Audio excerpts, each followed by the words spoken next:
Ganun lang po siya mga kaibigan kadali, unlike dati, pupunta pa tayo sa Google AdSense para makita natin. Mga kaibigan, magandang araw. Welcome and welcome back dito sa ating YouTube channel. My name is Mary Ann Ponpon. Sa video na ito mga kaibigan, ituturo ko po sa inyo kung saan makikita ang ating earnings sa YouTube Studio gamit lamang ang cellphone natin. Kung interesado po kayo, make sure na tapusin mo lang ang video na to para malaman mo ang ating tutorial. So kung interesado ka, tara puntahan na natin ang cellphone natin.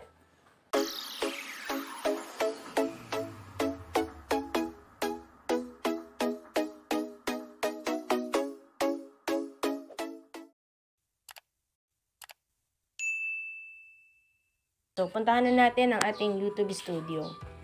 So, eto guys, dati ay hindi pa to nakikita dito yung earnings ng ating pong mga video sa YouTube. So, ngayon po ay nakikita na po natin. Punta tayo sa YouTube Studio natin. Pag dito na po tayo mga kaibigan, punta naman tayo dito sa Analytics, okay? And then, click natin tong, eto pala, click natin tong Earn. Ayan.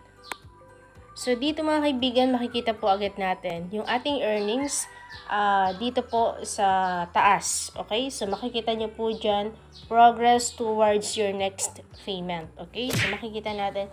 Once na-hit na po natin itong $100, so, pwede na po tayo makapag-payout dito po sa YouTube. So, ganun lang po siya mga kaibigan kadali. Unlike dati, pupunta pa tayo sa Google AdSense para makita natin kung ilan na po yung ating earnings, kung pwede na ba tayong magsahod o hindi. So, ngayon po, napakadali lang. Okay?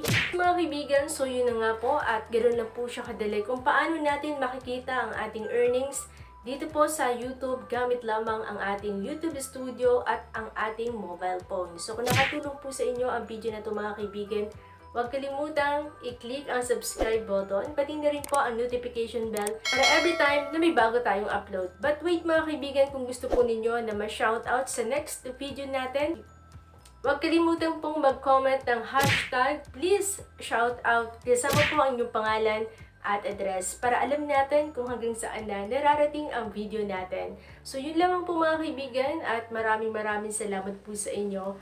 See you on my next video. Bye!